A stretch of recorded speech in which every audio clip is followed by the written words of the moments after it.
Caitlin Clark's new Kobe PE shoe sold out in less than a minute. And I saw so many tweets about this, so many people who were so sad that they missed out on this shoe. I saw that there was this one Dick's store and people were lined up around the corner, like camping out, trying to get the shoe. A'ja Wilson is furious after Nike pulled off the largest corporate face palm of the decade. Nike eventually pulled out of it after spending a ton of money promoting Wilson's brand, while Caitlin Clark was out there igniting social media every time. She even tied her sneakers. Nike finally delivers Caitlin Clark PE. Is this the first Caitlin Clark exclusive Nike commercial since she's entered the WNBA? I know she's made a cameo here, she's made a cameo there, she was featured as part of this rollout here, featured as part of this rollout there, but is this our first official Caitlin Clark solo commercial? They have been placing large bets on the wrong celebrity for years. Reality has now given them a wake-up call. And Wilson is having a downright dramatic meltdown as they turn to face the woman who actually makes cash register sing. Since, let's face it, this drama is about more than simply fancy sneakers.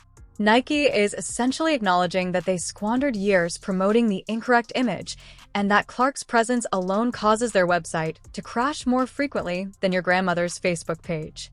If you agree with Caitlin, please leave a comment below. Come on. Caitlin and was thought to be a colorway made just for her up until just a couple days ago, where Nike's official images of the shoes got leaked and the announcement was made saying that everyone will now have a chance to wear her. Okay, because statistics never lie, let's pull out the receipts. Although there was a lot of excitement surrounding the launch of A'ja Wilson sneakers, rumors indicate that there is still a good amount of inventory that will soon be going to the sale rack. Before she even has her own signature brand, Caitlin Clark waltzes in, starts a collaboration with Kobe, and 13,000 pairs disappear in about a minute. Not 5, not 10, but 60 seconds. It was a feeding frenzy rather than a product dump. Well, I don't think I'd be in the wrong to say Caitlin Clark's Kobe is the sneaker of the week, and everyone's focus is mostly on this one. If you really wanted that shoe, I hope you put your footwork in, because there's supposedly only 13,000 pairs on Sneakers App tomorrow. Combine that with a really high resale value, I expect this shoe to be a relatively difficult cop. But my hope seriously is that with Caitlin Clark's sneaker coming out, that this sets a precedent and we might see other exclusive player edition Kobe's drop for the public. The Nike website essentially sent up a white flag instead of just lagging. Resale prices jumped from $350 to $600, instantly igniting secondary markets. It's like Black Friday on steroids when Caitlin Clark merchandise is released. Wilson's line is silently moving to the sale rack while collecting dust. These things is some fire. I'm telling you, where there's smoke, there is fire, and these things is hitting so hard. And who got a bot? Who a shoe plug? Because I need 2 pairs. I need one for the sneaker wall, and I need one for my feet, because these things is hidden right here. No, I don't want to pay $600 on GOAT. Here comes the juicy part. Nike lavished 2 whole years of attention on A'ja Wilson's footwear collection. She received the royal treatment from them. Her own designs, unique logos, and personal touches throughout. Grandma's favorite quotes about the sole, Celtic symbols to commemorate her parents, you name it. It was more of a laceable family album than a basketball shoe. I lost all respect for A'ja Wilson. I don't want to hear her opinions. I don't care what she has to say from this point on.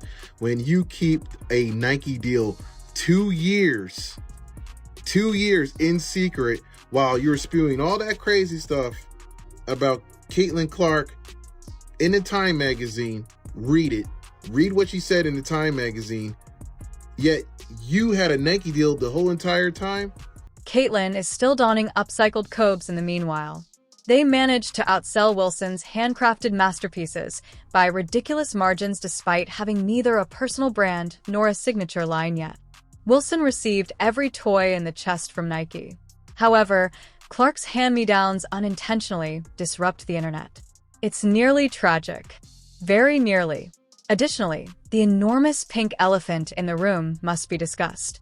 I got my initial energy from A'ja Wilson. During election season, this woman has been working harder than most politicians to garner personal recognition. She finally received her personalized sneakers, her enigmatic emblem that no one can figure out, and her upscale Nike ads that were even the director is Malia Obama. She continues to act as though she deserves greater praise from the cosmos. In the meantime, Caitlin Clark onto the court makes a casual 30-foot basket, and presto, she becomes Nike's biggest female cash cow since Michael Jackson. While Wilson is out here yelling for her flowers, Clark quietly creates her empire by simply being herself and being a fantastic basketball player. So it's finally here. Caitlin Clark sneakers from Nike is finally dropping. She was signed to them last year, and the sneakers is a year late in my opinion, but nonetheless I'm excited because these sneakers is finally coming out. But what does annoy me a little bit is that this is a collaboration with Kobe. Now, Kobe, respect to Kobe, the legend, rest in peace, great basketball player. But in my opinion, Caitlin Clark is a big enough star and she's creating her own legacy. So I feel like, at least for her first sneaker, it shouldn't be a collaboration with any other player, dead or alive, in my opinion. I feel like Caitlin should have, for her first shoe, had her own original design just for her. The best aspect is that Nike made a lot of effort to establish themselves in Asia. They extended her contract by more than $20 million, created whole advertising campaigns centered on her alleged diamond in the rough persona, and hyped up her tale like a caffeine-fueled telemarketer. But you know what? What Caitlin has by nature cannot be faked. Without doing any more marketing work, Clark signed her own 8-year, $28 million contract and became Nike's most prominent female brand right away. It's like a multi-million-dollar commercial every time she steps onto the parquet wearing Nike apparel. Storyboarding was not even required of them. Wilson needed choreographed promos, stylists, and screenwriters. She's printing money, and all Clark needs is a ball in the hoop. And all this was done while the shoe's being developed, while the collection's being done. To demonize Caitlin Clark and try to label her as a privileged white girl that's getting all the privileges, even though she earned everything she got. This ain't about color. This is about good and bad. And I find this a little evil. I find this evil. This is beyond bad, because you had the ability to speak up and say, hey, everybody, relax. Don't get on Caitlin Clark. She got a shoe deal. That's cool. I got one too. Mine's taking a little bit, but it's going to come out. Just be patient. She could have came out and said that, but she didn't. Since this is where A'ja Wilson's whole fantasy falls apart, let's now dive into the harsh realities of business. The economic impact of Caitlin Clark alone was estimated to be $82 million. Just for the state of Iowa. Yes, that is $82 million. All because of a single 23-year-old West Des Moines child who made the decision to set fire to the NCAA record books. Her impact is so great that it's almost a cultural lightning bolt. Nike executives must be furious with themselves for trying to sell us a new narrative with Wilson while neglecting the female Michael Jordan sitting directly in front of them. Even though the writing was clear from the start, Nike was more preoccupied with filling out their social justice worksheet. Nike just released a brand new commercial featuring Caitlin Clark and her new Kobe shoe that she released today. And I saw this commercial yesterday on social media. I thought it was so cool. There's a shot when she's in the locker room and she opens her eye and it like turns into what looks like a snake eye, but when you zoom in, it's actually the Kobe logo. Jordan Rogers, the former head of marketing for Nike Basketball, even went so far as to publicly disparage his former employer, essentially saying, "Congrats, you clowns. Allow your golden goose to almost disappear." While they were out there attempting to get people to buy into a brand narrative that no one was buying, their stock fell to a 5-year low. They were fumbling around trying to create excitement about Wilson as if she were Gretchen Wieners trying to make fetch happen, rather than riding the real tidal wave that is Caitlin Clark. It never did, spoiler alert.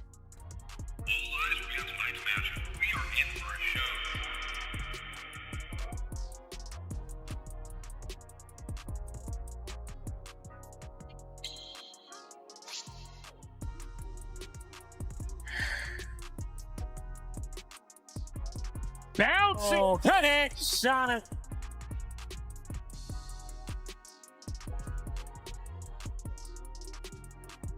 lays it in on a delectable dime for Caitlin Clark.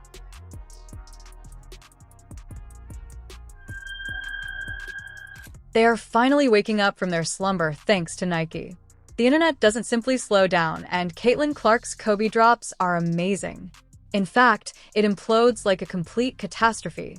A'ja Wilson stands off in the corner, watching as Clark's casual Tuesday shoe release, which she hardly advertised, completely overshadows her painstakingly planned, months-long launch. The disparity is so obvious that it's quite humorous. Wilson requires PR tours, influencer sitting, photo shoots, teaser advertising, and even trouble moving her shoes. After Clark uploads a picture, others start to line up around it as if they're attempting to seize the last PS5 left on the planet. What is truly killing A'ja, do you know? It's because Nike is at last acknowledging what every rational person has been seeing for years. Clark sells more than just footwear. She promotes optimism, excitement, and the notion that you too could make threes out of the logo. The public use their dollars to make their voices heard. Wilson is over here frantically holding on to yesterday's buzz in an attempt to stay in the picture, and Caitlin is tomorrow. Your stock price since 2021, it is down nearly 60%. Your executives and the people who are making these decisions, their stock options are worthless. Meanwhile, you have the single biggest needle mover in all of American sports since Michael Jordan, and you have somehow convinced yourself that you need to slow play this. Let me show you Google Trends search traffic for 4 female basketball players. There is one who only rivals Caitlin Clark, and that is Angel Reese, and you do not have her. She is over at Reebok. I am so confused as to how you would be so invested in the WNBA for several years, and you have been doing great work to try to elevate and uplift that league and many of the athletes there. But this seems like you have convinced yourself that this needs to be an either-or conversation. And we never have an either-or conversation in the men's sports. You have like 10 signature athletes. Half of them don't deserve a signature shoe. The market is honest. Regardless of how many Wilson-related Twitter threads surface, Nike has been giving Wilson every benefit. Even with MVP awards, Olympic gear, and unending promotion, they were unable to purchase the genuine fervor that Clark easily exudes. Wilson has a polished resume, yes, on paper, but box scores are just one aspect of Clark's attraction. She's more than a baller. She is a pop cultural phenomenon who occasionally drops dimes for amusement. And Nike finally received the memo after struggling with this reality for far too long. Because it turns out that Clark's natural aura cannot be produced. She never pleaded to be named the sports face.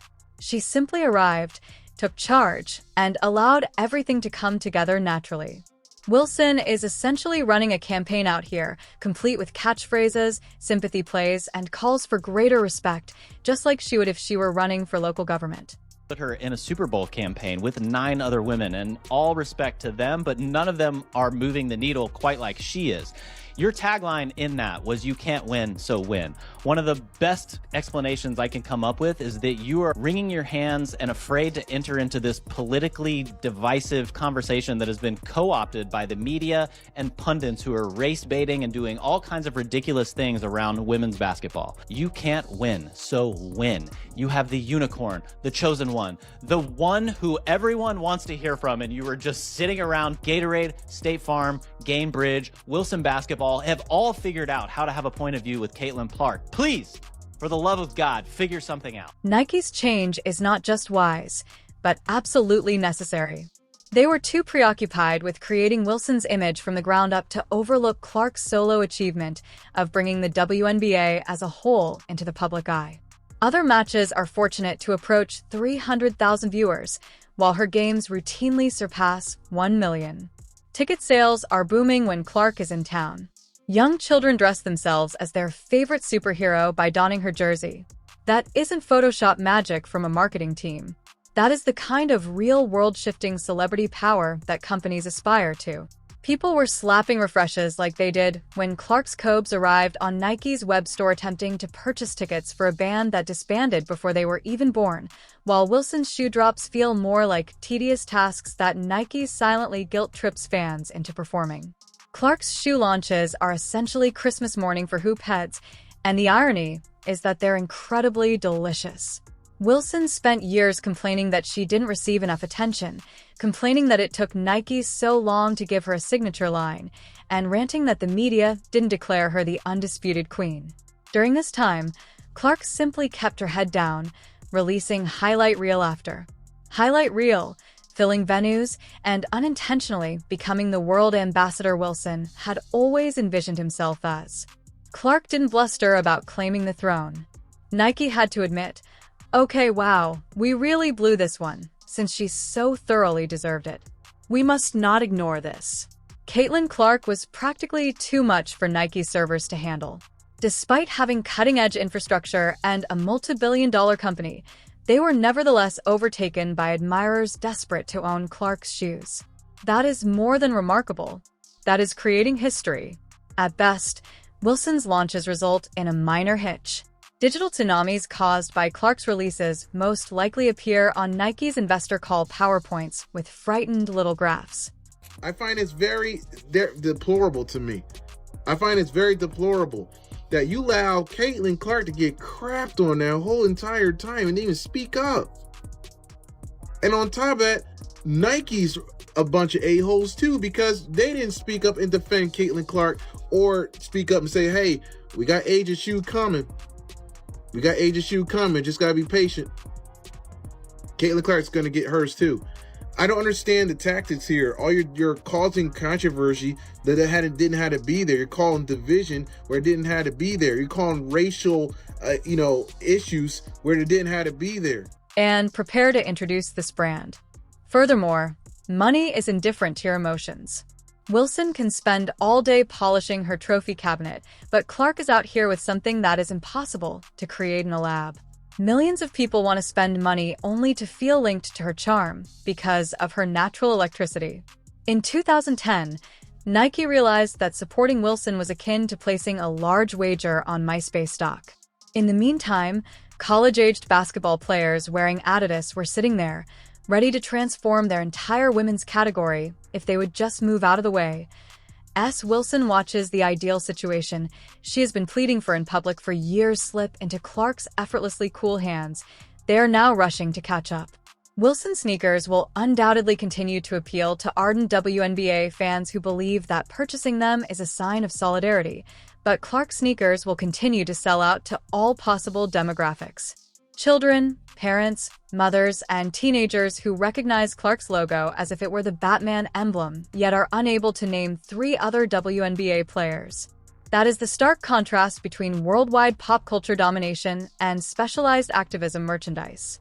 I just felt like across the board, this commercial was a 10 for 10. And a lot of people have been getting on Nike because they don't feel like they have been promoting Caitlin as much as they should. But I will say we have to give credit where credit is due. I feel like in the past month or so, they had been tweeting about Caitlin more. And then obviously with this shoe release, they made this super sick commercial to promote it. And of course, just today, Caitlin Clark's new Kobe PE shoe sold out in less than a minute. And I saw so many tweets about this, so many people who were so sad that they missed out on this shoe. I saw that there was this one Dick's store and people were lined up around the corner, like camping out, trying to get the shoe. While the real superstar was out here shattering attendance records and casually turning every venue into a sellout tour date, Nike spent an outrageous amount of money trying to script A'ja Wilson into superstardom. They've finally realized that this is more important than basketball and are rushing to support Caitlin with all of their marketing might. Across all age groups, geographical locations, and fan bases, Clark is a walking cultural moment. Wilson's ceiling was conspicuously present at all times. We haven't even located the summit yet, Clark. Furthermore, the train is not slowing down. The impact of Clark keeps growing. At last, Nike has joined the correct trend. Wilson, well, she may continue tweeting to gain more recognition, but it's obvious who is truly shaping the sport's future from the cash registers and server meltdowns. This is not a prediction. There is no need to wait and see. Since the market doesn't care about well-planned campaigns, Nike just realized who their true golden ticket was just as the revolution was already well underway. With every sold-out size 9 on the planet, it made it apparent that it cares about Caitlin Clark. Please leave a baby goat comment below if you agree with Caitlin. Turn on all notifications, like, and subscribe to ensure you don't miss anything. Heard that Nike stocked about 14,000 of these, and that is an unconfirmed report, but they sold out in less than a minute. If that's any indication of what a Caitlin Clark signature shoe will do, I think Nike better continue to get on it and get ready to launch this brand